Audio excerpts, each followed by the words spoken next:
왜 넷플릭스에서 몇 주 동안 1위를 기록했는지 충분히 납득이 가는 그런 SF 영화였다. 안녕하세요. 무비걸TV 도희강입니다. 제가 오늘 가지고 온 영화는 넷플릭스에 한동안 1위 계속하고 있었던 댐즐이라는 영화인데요. 보신 분들 되게 많을 거예요. 그러니까 아마 1위를 하고 있었겠죠? 그 영화가 처음에 제가 이제 접했을 때는 포스터나 줄거리로 이제 첫 화면에서 접했을 때는 사실 막 그렇게 제 스타일의 영화는 아니었거든요. 그런 뭔가 SF라든지 액션이 강하고 사운드가 엄청 큰 영화들을 저는 사실 즐겨보는 편은 아니에요. 특히 영화관에서 만약에 개봉을 했다고 하면 저는 절대 안 봤을 텐데, 이게 뭐 넷플릭스는 저희가 접하기도 엄청 쉽고, 그리고 내가 중간에 취향이 안 맞으면 그냥 끊고 안 봐도 되고, 이 영화관이랑은 완전히 다른 부담이잖아요. 그래서 뭐 계속 꽤 몇 주 동안 1위를 하고 있길래 궁금해서 한번 이제 재생을 해봤는데 생각보다 영상미가 엄청 좋더라고요. 저는 이제 그 영화가 아무래도 액션에 되게 많이 초점이 맞춰져 있는 영화라고 처음에 선입견이 있었어서 이게 영상미가 동화 같을지는 몰랐어요. 처음에 저처럼 고민하다가 재생하시는 분들은 그 오레아 왕국 들어갔을 때의 화려함, 어떤 평화로움, 그런 동화 같은 이미지에 되게 아마 놀라실 것 같아요. 이제 스포 없는, 그러니까 충분히 줄거리에서도 나와 있는 그런 부분들 제가 줄거리 짧게 말씀을 드리면요. 이게 처음에 오레아라는 왕국이 중심으로 나와요. 그 오레아 왕국의 왕이 어떤 용의 은신처로 들어가서 용을 제패해보려고 하는데 참패를 당하죠. 그러면서 그 오레아라는 왕국이 엄청 척박해져요. 백성들도 못 살고 먹을 것도 없고 수년이 지나게 되죠. 그러다가 이제 포커스는 어떤 북단에 있는 영주한테로 이제 포커스가 옮겨져 가는데 거기서 이제 두 딸이 나와요. 플로리아랑 이제 엘로디라는 딸이 나오고 이제 그 두 딸이 백성들을 위해서 이제 봉사하고 뭐 이런 장면이 조금 나오다가 되게 전개는 빨라요. 갑자기 그 왕국에 있는 어떤 사신이, 여자 사신이 그 영주에게로 와서 어떤 뭔가 딜을 하는 서신을 줘요.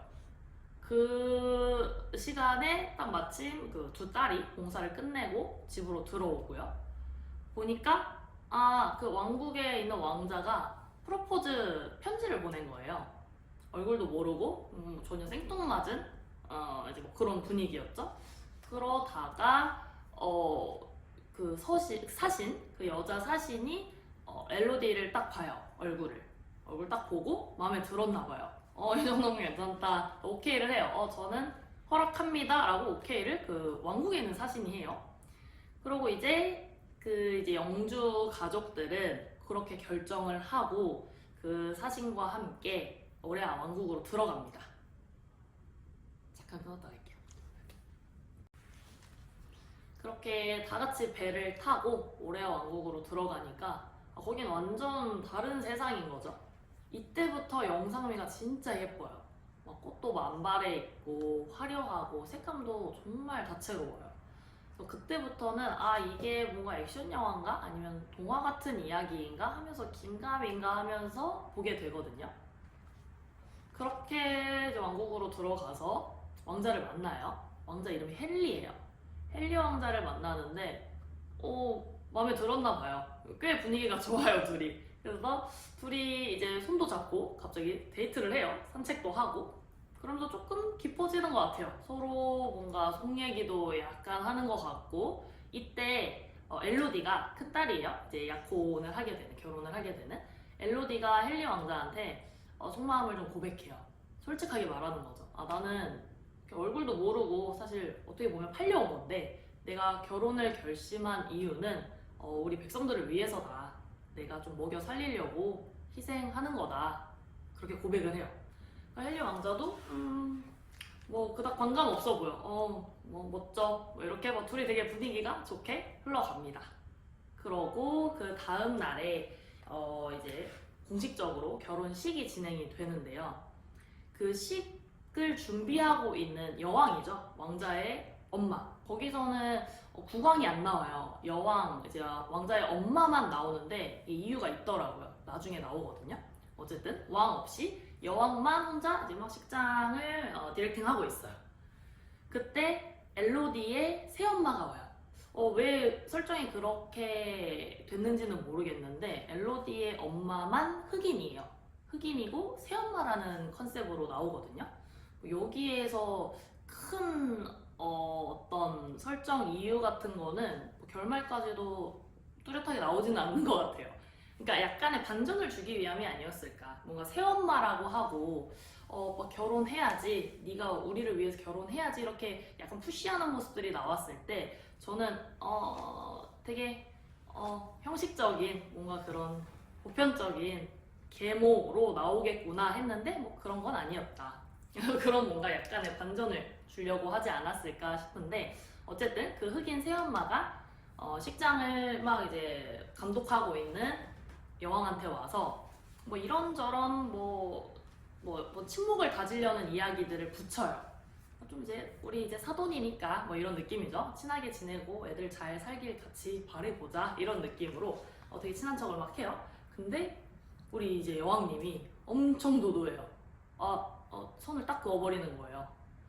이게 우리 그냥 딜을 한 건데 이렇게까지 쓸데없는 짓을 하지 말아라 라고 선을 딱 그어버려요. 그리고 심지어 엘로디 이름도 잘 몰라요. 그 장면에서 엘로디를 뭐 엘로이스라고 칭한다든지 완전히 나는 네 딸한테는 관심이 없고 그닥 귀하게 생각하지 않는다라는 뭔가 그런 표현을 해요. 그래서 이제 이 새엄마가 그 장면을 보고 좀 촉이 온 거죠. 이거 뭔가 잘못된 결혼이다. 그래서 그날 이제 엘로디한테 다시 가서 말려요. 여기까지 와놓고 이 결혼 다시 생각해보는 게 어떠냐. 너를 위한 결혼이 아닌 것 같다 하고 말려요. 근데 이제 우리 엘로디는 결심을 했잖아요. 헨리 왕자한테도 고백했잖아요. 나 백성들을 위해서 이 한 몸 희생하겠다. 이미 이렇게 마음을 먹은 거야. 그래서 이제 엄마를 좀 안심시키죠. 괜찮다. 그런 거 없을 거다. 해서 결혼식은 거행이 돼요.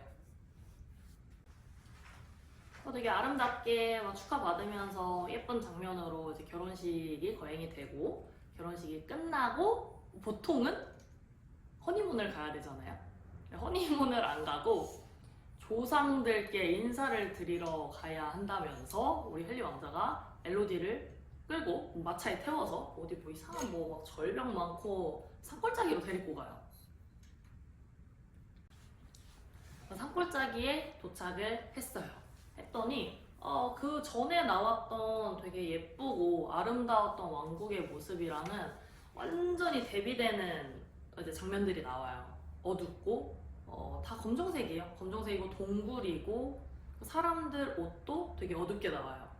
도착을 하니까 여왕도 있고 그 왕실 사람들이 전부 다 모여 있는 거예요. 그러니까 시댁 식구들이죠. 시댁 식구들이 다 모여서 기다리고 있더라고요. 그래서 거기서 어떤 자기 왕국만의 의식을 이제 치러야 된다. 이 의식을 완전히 치르고 나야 결혼이 성사가 된다. 이렇게 얘기를 합니다. 뭐 의식은 크게 특별한 건 없었어요. 이런저런 그 왕국과 용의 스토리를 얘기를 해주는데 우리는 이 용에게 항상 우리 가문의 어떤 이제 안정과 평온을 이제 빌어주길 바라면서 우리의 이제 피로써 어떤 재물까지는 아니지만 피로써 여기 용에게 이제 말을 한다. 그래서 엘로디랑 우리 헨리 왕자가 손바닥에 이렇게 작은 칼로 쭉 하고 피를 내요. 이렇게 피 난 손을 맞잡아요. 맞잡고 어떤 구덩이가 있는 동굴에 엄청 깊숙한 낭떠러지 같은 장면이 나오는데 그 낭떠러지 구덩이 가까이 가서 은동전을 하나 던지라고 얘기를 해요. 여왕이 엘로디에게. 그래서 엘로디는 또 이제 손잡고 가서 동전을 띵 하고 던져요. 근데 동전 내려가는 장면을 보면 어마어마한 깊이에요. 동전이 끝없이 내려가요. 이제 이로써 맞췄다 싶은 상황에 헨리 왕자가 이제 엘로디에게 얘기를 합니다. 이제 진짜 마지막이야. 내가 너를 공주님 안기로 들고 이제 여기서 빠져나가면 우리의 결혼은 성사가 된다. 그래서 엘로디는 뭐 속으로 그러지 않았을까? 드디어 끝났네. 지긋지긋한 시댁 식구들 이러면서 그래서 헨리 왕자한테 안깁니다. 공주님 안기로 이렇게 안겨요. 그리고 이제 딴딴딴 하고 이제 되게 평화롭게 가는가 싶더니 갑자기 헨리 왕자가 그 은동전을 떨어뜨렸던 그 구덩이 있잖아요. 거기다 냅다 그냥 엘로디 던져버리는 거예요. 저는 그 장면이 사실 줄거리에도 나오는 내용이거든요. 근데도 그 장면에서 제일 놀랐어요. 놀랐고 너무 뜬금없는 내던짐이었달까? 근데 뭐 그 부분이 좀 임팩트가 있었던 것 같아요. 아마 영화를 직접 보시면은 알게 되실 겁니다. 그래서 엘로디는 끝없이 추락을 하고요. 떨어져서 잠깐 의식을 잃어요.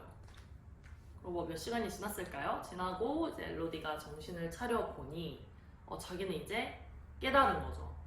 이것들이 은동전이 아니라 나를 제물로 바친 거구나. 그래서 그때부터 이제 엘로디는 아까 엘로디가 헨리한테 고백했던 그 부분 있잖아요.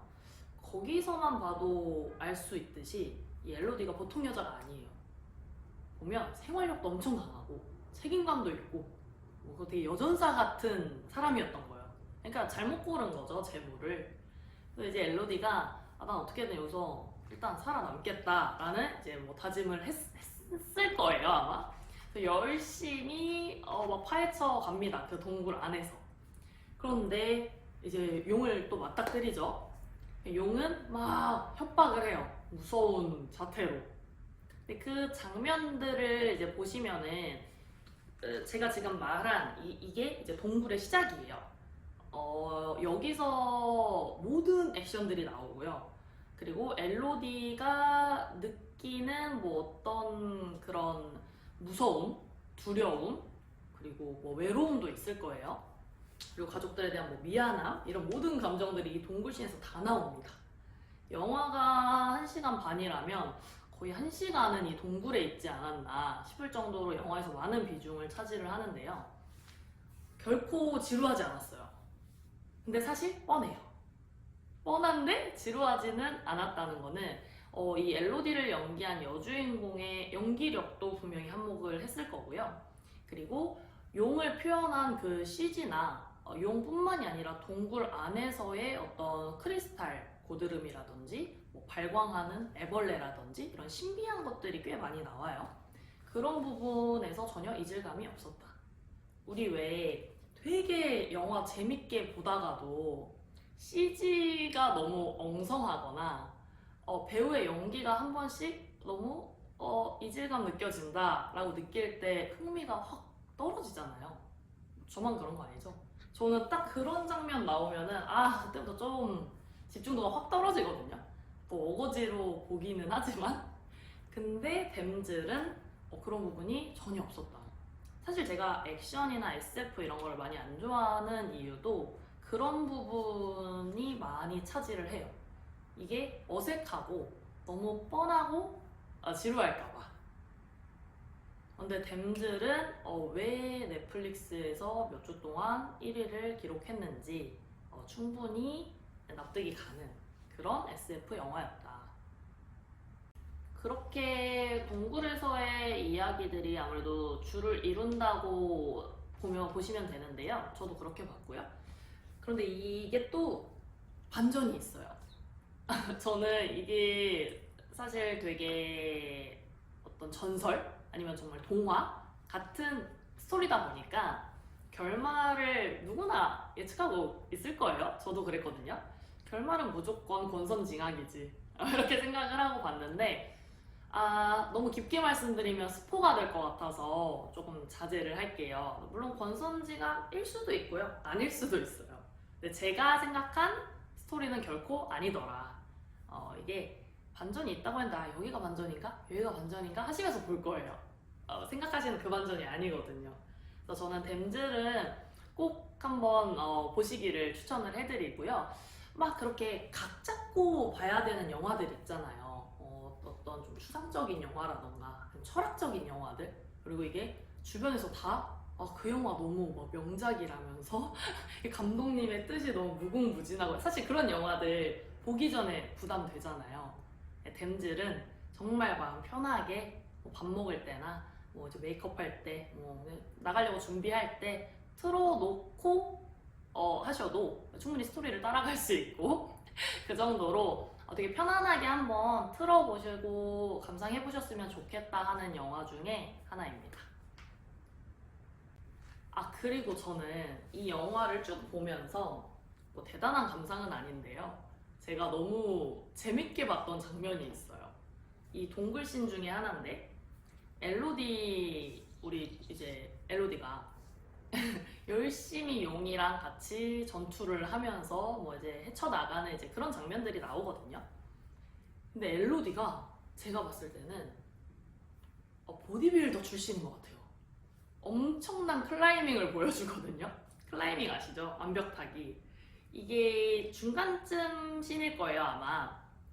보다 보면은 하늘에서 빛이 내려오고, 빛이라는 거는 탈출구니까 그쪽으로 가려고 엘로디가 이제 뭔가를 이제 오르는데, 보니까 사방으로 크리스탈 고드름이 막 나 있어요. 이렇게 나 있는 게 아니라 옆으로.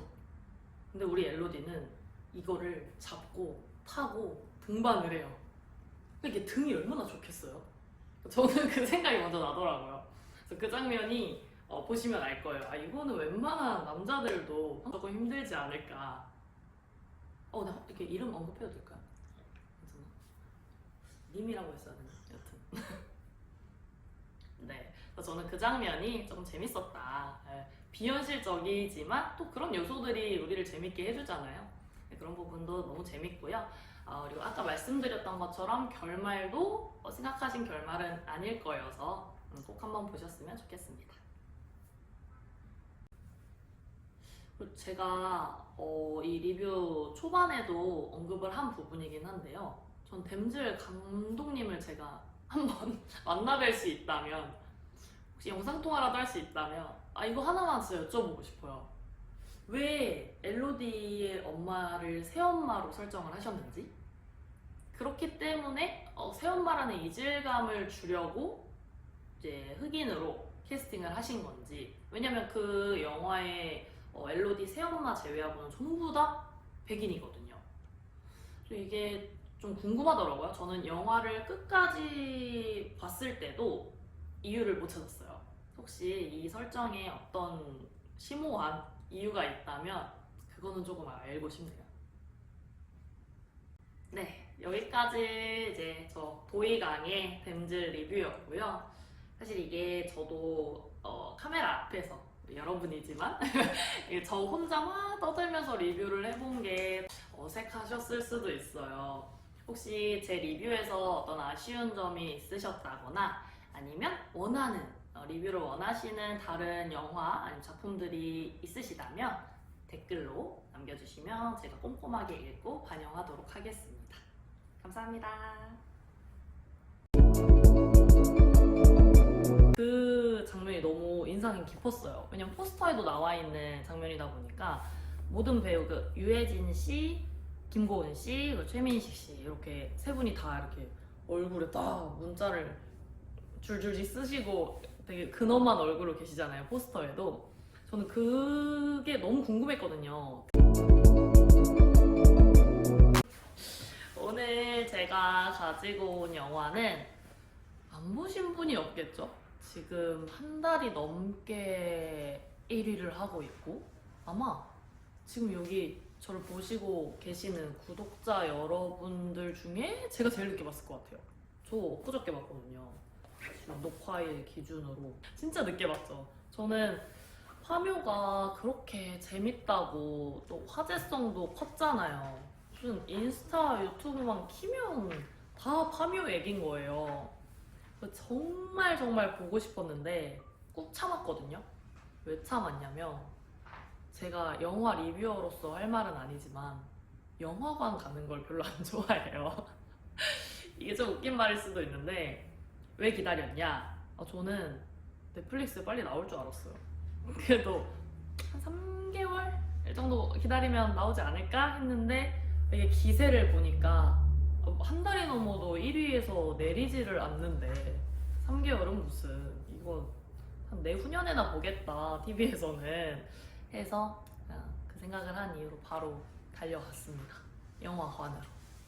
근데 이게 웬걸 제가 영화관에서 영화 보는 거를 별로 안 좋아한다라고 말씀드렸는데 그 이유가 저는 영화 너무 좋아하거든요. 영화관을 안 좋아하는 거지?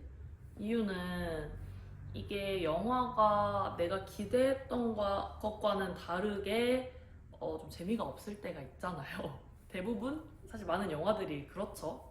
그렇지 않았으면 다 1000만 넘었겠죠. 근데 그랬을 때 이거를 중간에 나가기도 뭐 돈도 아깝기도 하고 그래도 한번 끝까지 보고 싶은 마음도 있고 근데 계속 재미는 없고 허리도 아프고 사실 저는 이런 부담감 때문에 잘 안 가거든요. 근데 영화관의 그 어떤 분위기는 또 좋아는 해요.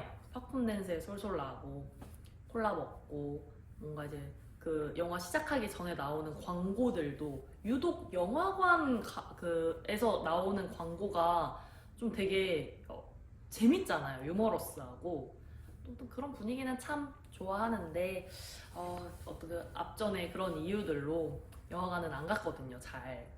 근데 이게 웬걸 파묘가 저는 2시간 반이나 되는지 몰랐어요. 요즘 영화들이 2시간 반까지 되는 게 거의 없죠. 2시간짜리도 요즘에 거의 못 본 것 같은데 제가 런닝타임을 보고 가지는 않았거든요.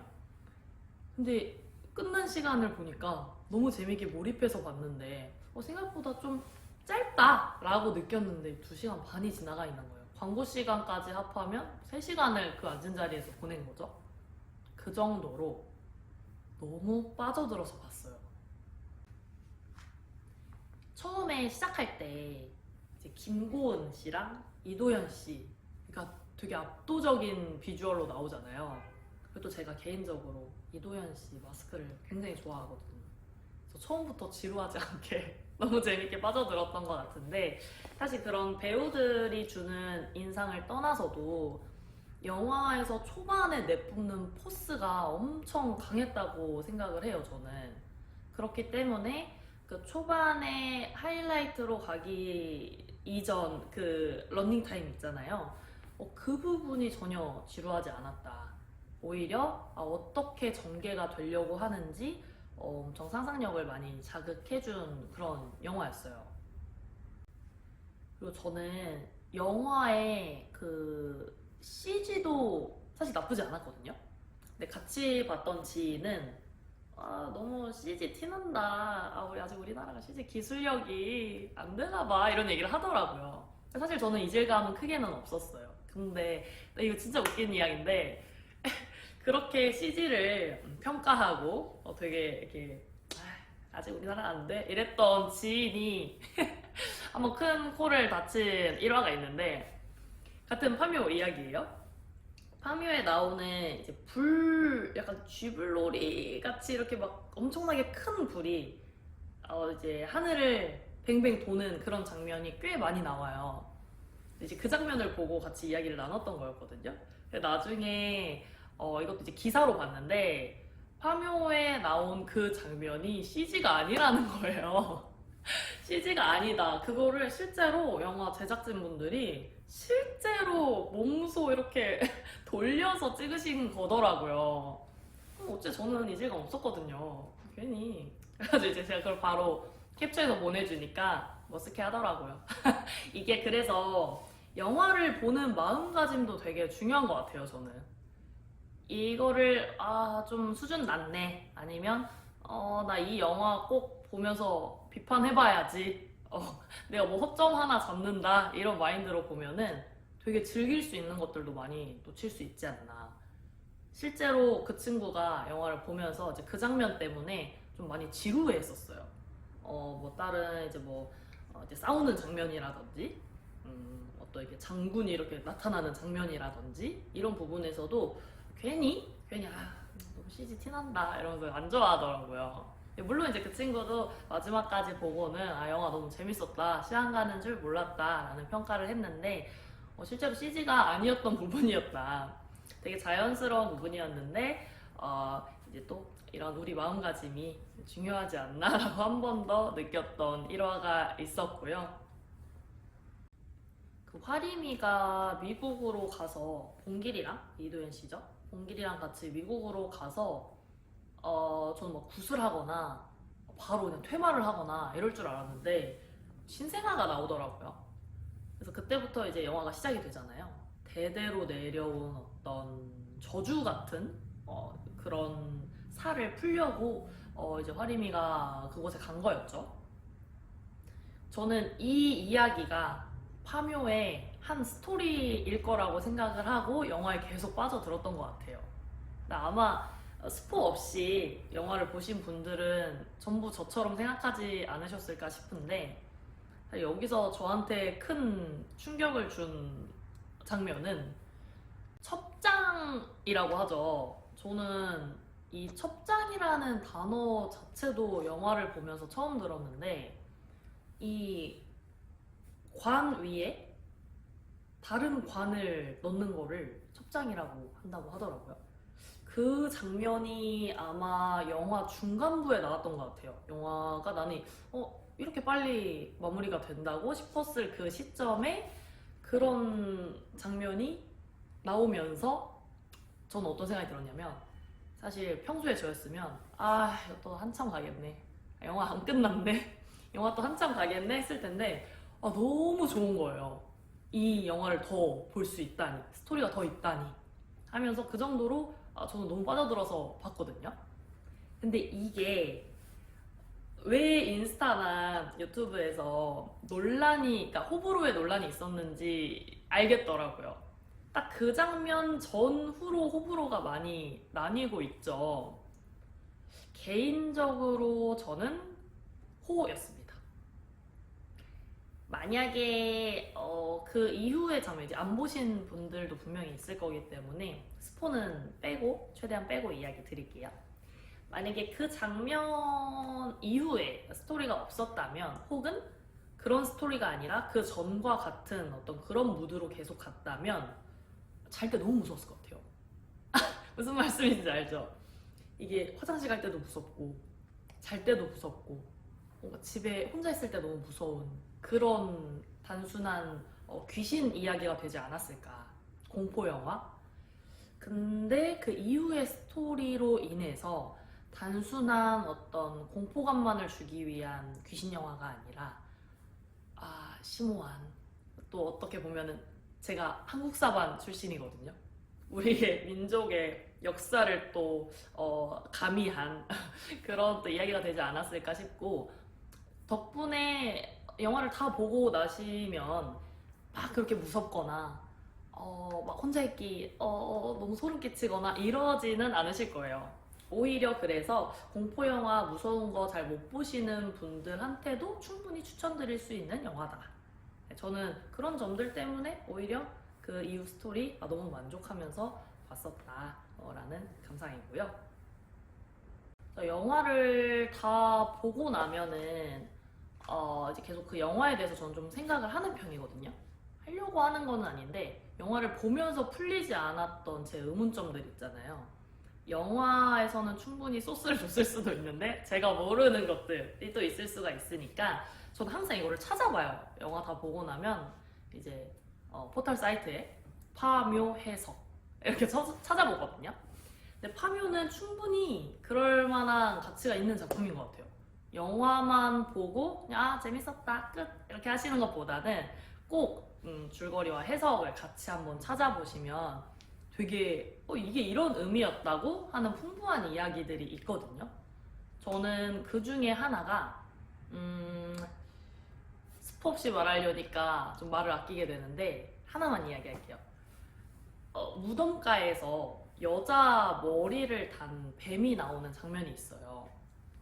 저는 그 장면을 보고 그냥 단순히 어떤 시각적인 공포를 주기 위한 장면이 아니었나라고 생각을 했는데 그게 아니더라고요. 그게 실제로 일본에 있는 어떤 귀신의 형상 뭐 그런 명칭도 있더라고요.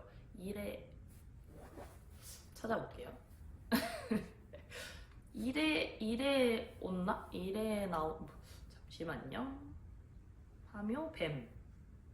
근데 파묘 뒤에 어떤 단어를 치면은 다 나와요. 이게 그러니까 사람들이 다 궁금했나 봐요.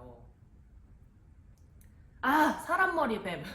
누레 온나라고 합니다.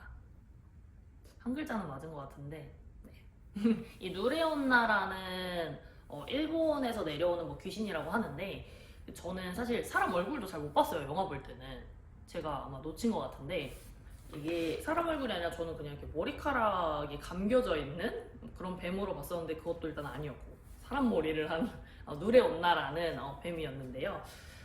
그런 부분에서도 어떤 의미를 담은 거더라고요. 앞으로 일어날 되게 흉악스러운 일들을 그 장면에서 곡선으로 보여준 부분이었고 이런 것들 이제 줄거리뿐만이 아니라 해석을 찾아보시면 훨씬 더 재미있는 영화가 될 것 같고요. 제가 이것저것 리스트업해서 사실 말씀을 드리고 싶었어요. 근데 이게 스포가 너무 강한 것들이다 보니까 제가 그거까지는 말씀을 못 드릴 것 같고 일단 노래 온나? 사람 머리였다. 사람 머리 한 뱀이었다. 여기까지만 말씀을 드리겠습니다. 그리고 영화를 보시기 전에 분들도 보고 난 후에 분들도 다 같이 엄청 인상적으로 꼽는 장면이 저는 그거인 것 같아요. 얼굴에 한자로 와. 사실 저는 그게 영화 보기 전에는 실제로 문신을 한 건 줄 알았거든요. 영화 설정상. 근데 그거는 아니고 얼굴에 들어간 이제 문자들은 어떤 나를 좀 보호하기 위한 그런 보호막으로 영화상 이렇게 붓으로 쓴 거였더라고요. 근데 붓으로 썼던 실제로 잉크를 먹였던 저는 그 장면이 너무 인상이 깊었어요. 왜냐면 포스터에도 나와 있는 장면이다 보니까 모든 배우 유해진 씨, 김고은 씨, 최민식 씨 이렇게 세 분이 다 이렇게 얼굴에 딱 문자를 줄줄이 쓰시고 되게 근엄한 얼굴로 계시잖아요. 포스터에도. 저는 그게 너무 궁금했거든요. 그 장면의 스토리가. 그래서 이 부분이 너무 연출도 그렇고 어떻게 얼굴에 이렇게 쓰실 생각을 했을까. 연출하는 부분에 있어서도 그렇고 스토리에서도 그렇고. 근데 이제 영화를 보다 보면은 물론 그런 이제 맥락들이 잘 설명돼서 나옵니다. 근데 이제 뭔가 사람이 얼굴에다가 특히 우리나라 사람들은 그렇잖아요. 얼굴에 전문신만 해도 어떻게 얼굴에 찍었어? 나중에 지우고 싶으면 어떡하려고 이러는데 얼굴을 이제 활용해가지고 그렇게 강한 부적 같은 거죠. 부적을 얼굴에 심는다는 그런 발상이 저는 너무 신선하고 되게 인상적이었던 것 같아요. 그래서 감독님 어떻게 그런 생각을 하셨을지 너무 궁금하고 존경합니다. 그러니까 제가 이게 너무 연출이나 이제 스토리를 끌어가시는 그런 방법에 있어서 너무너무 재밌게 봤다 보니까 한번 찾아봤어요. 파묘 감독이 누구지? 이러고 찾아봤어요. 저 같은 분들 좀 많으시죠? 보니까 아니나 다를까 너무 신기했는데 감독님 필모를 보니까 그동안 제가 다 나 너무 재밌게 봤다 꼽은 영화들인 거예요. 그 중에 하나가 검은 사제들이 있었고요. 그리고 사바하. 이제 이런 류의 영화들에서는 이 감독님이 거의 저한테는 원탑이지 않나. 너무 깜짝 놀랐어요. 필모를 보고. 그리고 또 이런 오컬트 영화만 있으신 게 아니라 무려 1000만이 넘은 광해 영화 있죠. 이병헌님 나온 그 영화 감독님이시더라고요. 그러니까 저는 참 이런 게 신기한 것 같아요. 이 재능은 정말 어나더 레벨이구나. 이렇게 함부로 할 수 없구나. 한 번 더 느낀 감독님의 필모였습니다. 오늘 제가 준비한 파묘 영화 리뷰는 여기까지이고요. 혹시 제가 리뷰한 내용 중에 궁금하신 점 있으시면 편하게 댓글로 달아주세요. 제가 댓글 하나하나 다 확인하거든요. 네, 달아주시고요. 그리고 또 원하시는 영화 리뷰가 있으시다면 영화도 댓글로 달아주시면 제가 꼭 참고해서 반영하도록 하겠습니다. 그럼 저는 다음 영상에서 뵙겠습니다.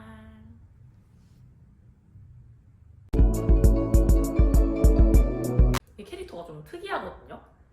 특히 제가 오늘 1회만 리뷰를 해드릴 건데 1회 틀자마자 나오는 그 안재홍 씨의 비주얼은 되게 압도적이에요. 안녕하세요. 무비걸TV 도혜강입니다.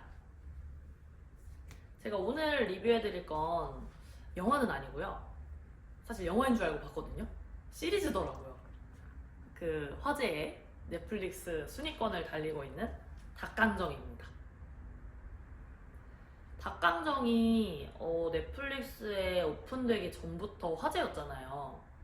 웹툰도 웹툰인데 계속 이제 홍보되고 있는 이제 티저라든지 포스터라든지 너무 특이해서 일단 웹툰 원작도 내용이 이제 평범한 내용은 아니었다 보니까 웹툰을 보신 분들도 기대를 많이 하셨던 것 같고 이걸 어떻게 영상으로 풀어낼까, 어떤 배우들로 이거를 표현을 할까, 뭐 그런 거에 대한 기대감도 많이 있으셨던 것 같고요.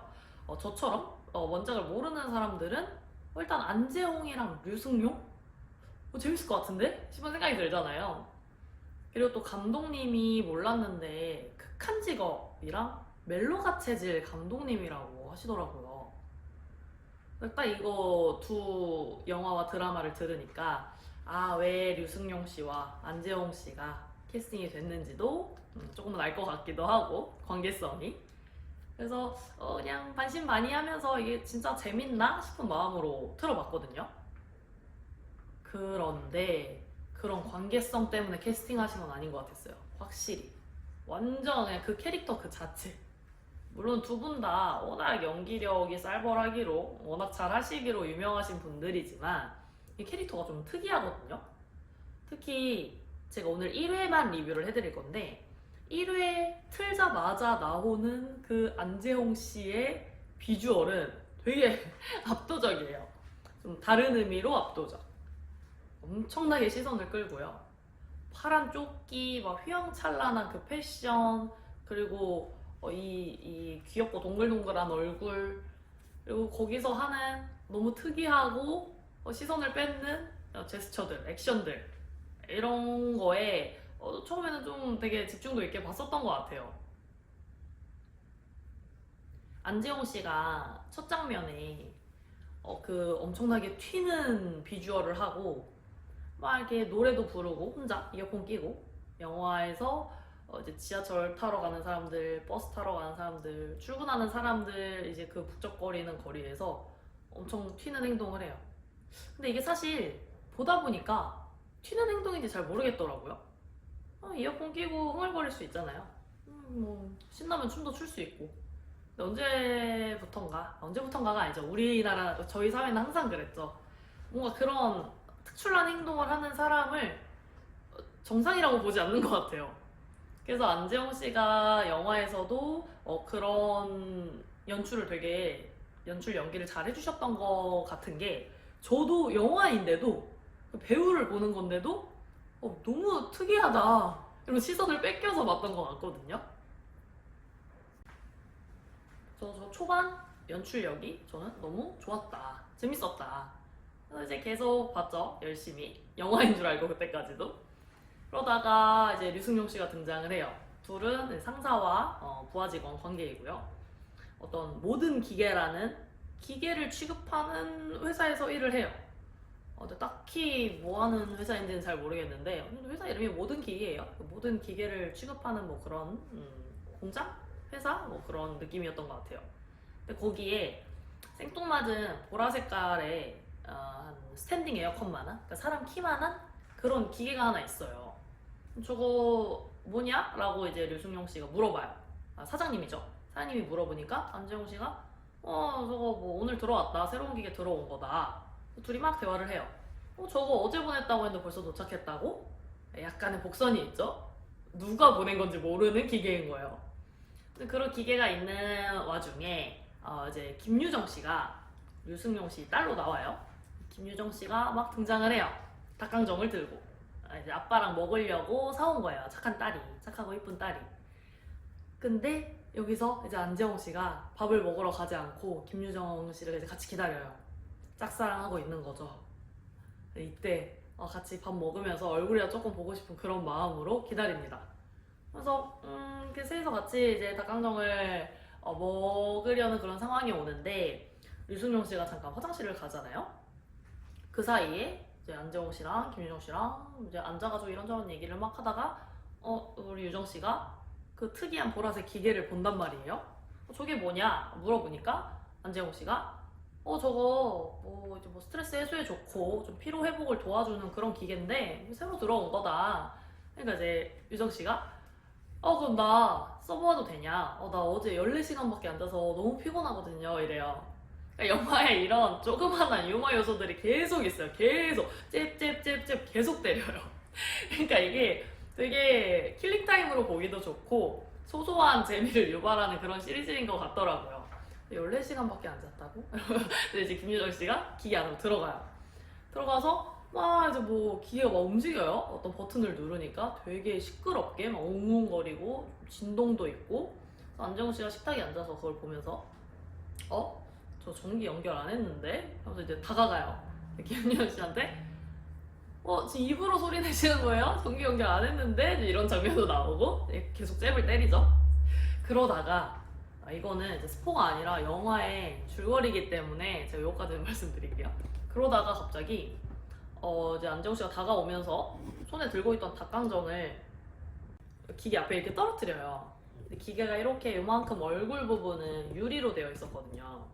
그러니까 우리 김유정 씨가 그거 떨어뜨린 걸 보고 닭강정! 이런 소리를 질러요. 그 순간에 갑자기 김유정 씨가 닭강정으로 띵! 하고 변합니다. 이게 이제 스타트를 알리는 이 시리즈의 스타트를 알리는 장면이고 여기서부터 이제 본격적인 스토리가 진행되는 것 같아요. 1회는 그 닭강정으로 변화하고 나서 류승용 씨가 등장을 합니다. 화장실 갔다가 하면서 막 등장을 해요. 닭강정으로 변한 이제 딸을 보고 같이 혼란스러워해요. 근데 이게 참 너무 재밌는 게 안재홍 씨가 얘기를 막 해준단 말이에요. 여기 김유정 씨가 따님이 닭강정으로 변했다 이렇게 얘기를 해줬을 거 아니에요. 근데 그걸 믿는 것도 너무 웃기지 않아요? 이게 물론 설정이지만 그걸 또 류승용 씨가 내 딸! 이러면서 또 닭강정을 막 딸처럼 이렇게 또 막 애지중지해요. 근데 그런 장면들이 되게 재밌어요. 그러니까 정말 깊은 생각을 안 하고 볼 수 있는 너무 재밌는 시리즈인 것 같은데 그래서 이제 모시죠. 닭강정 한 알을 이제 우리 딸이니까 막 모셔놓고 이제 거기서부터 오는 어떤 뭐 재밌는 이제 에피소드들이 벌어지는 건데 일단 저는 1회를 보고 나서 사실 그 내용이 제 타입은 아니거든요. 아닌데 이거 너무 재밌어서 그냥 넉넉히 보기도 좋고 뭐랄까 아주 크게 나의 에너지를 집중하지 않아도 되는 그 정도의 이제 그냥 가벼운 스토리다 보니까 계속 틀어놓고 하루 종일 보게 되는 거예요. 아마 이거를 1회 아직 안 보신 분들은 1회 딱 보자마자 제 말이 어떤 말인지 아실 거예요. 저는 닭강정을 보면서 개인적으로 궁금했던 게 1회를 보면서 이게 이 소재를 가지고 얼마나 재밌게 새로운 방면으로 10부작이더라고요. 10부작까지 끌어나갈 수가 있을까 싶기는 했어요. 그만큼 물론 기대 반, 진짜 의아한 궁금증 반 이렇게 하면서 1화를 계속 봤던 것 같거든요. 이 정말 어떻게 보면 되게 유치하고 단순한 소재잖아요. 사람이 닭강정으로 변한다면 이런 거니까 이게 어렸을 때는 한 번씩 생각해 볼 수 있는 이제 그런 상황인 것 같은데 이거를 시리즈로 이 배우들을 가지고 어떻게 감독님이나 배우들도 마찬가지 이 시리즈를 어떻게 끌어 나가실까 계속 궁금해지는 그런 작품인 것 같아요. 특히 1회에서 저는 딱 땡기지 않으면 끝까지 보지 않거든요. 저는 그래서 1회만 시작하고 그만둔 시리즈물이 엄청 많아요. 이제 말씀은 못 드리겠지만 정말 많은데 닭강정도 저한테는 그런 시리즈물 중에 하나가 될 줄 알았거든요. 아니더라고요. 제가 2화까지는 봤습니다. 앞으로도 이제 계속 볼 수 있는 그런 시리즈가 될 것 같고요. 사실 아껴보고 있는 것도 있어요. 왜냐면 저는 이제 뭐 샤워하면서 유튜브를 이렇게 거치해놓고 핸드폰 거치해놓고 보거나 뭐 이제 TV 또 이제 밥 먹을 때 아니면 뭐 머리 말릴 때 이러면서 볼 수 있는 작품들을 되게 귀하게 여기거든요. 그래서 저도 유튜브 구독 리스트를 보면은 이 사건 설명해 주시는 유튜버 분들 좀 많잖아요. 뭐 이런저런 얘기, 뭐 무서운 이야기 아니면 뭐 범죄 이야기, 뭐 이렇게 스토리텔링 해주시는 분들을 많이 구독하고 있는데 제가 그분들 거 올라오면 아꼈다가 봐요. 왜냐면 보통 일주일에 한두 번밖에 안 올려주시거든요. 맨날 올려주시지 않으니까 이게 머리 감을 때 보려고 아껴놨다 보는 그런 마음이 생기더라고요. 근데 그런 것처럼 닭강정도 저한테는 그런 되게 소중한 작품이 되어버려서 아껴서 보고 있는데요. 그만큼 되게 좀 사람을 좀 빨아들일 수 있는 그런 작품이다. 근데 저는 느끼는 게 이 배우진이 아니었으면 그렇게까지 몰입도를 올리기 쉽지 않았을 것 같아요. 극한직업에서의 그 류승룡 배우님이랑 그리고 멜로가 체질에서의 안재홍 배우님이 보여준 그런 배우로서의 연기하시는 면들 있잖아요. 그게 적절히 다 섞여 있어요. 엄청 능글맞고 재밌고 근데 또 그런 연기가 어색하지 않고 그래서 배우들이 주는 그런 재미가 많이 보장되어 있습니다. 오늘 제가 준비한 닭강정 1회 리뷰는 여기까지고요. 앞으로도 이런 영화뿐만이 아니라 시리즈물도 여러분들의 시청을 방해하지 않는 선에서 1회까지 1, 2회 정도 리뷰를 할 수 있으니까 영화뿐만 아니라 시리즈물도 이제 리뷰 궁금하신 부분들이 있다고 하면 댓글로 편하게 남겨주시고요. 그럼 저는 다음 영상에서 뵙겠습니다. 안녕.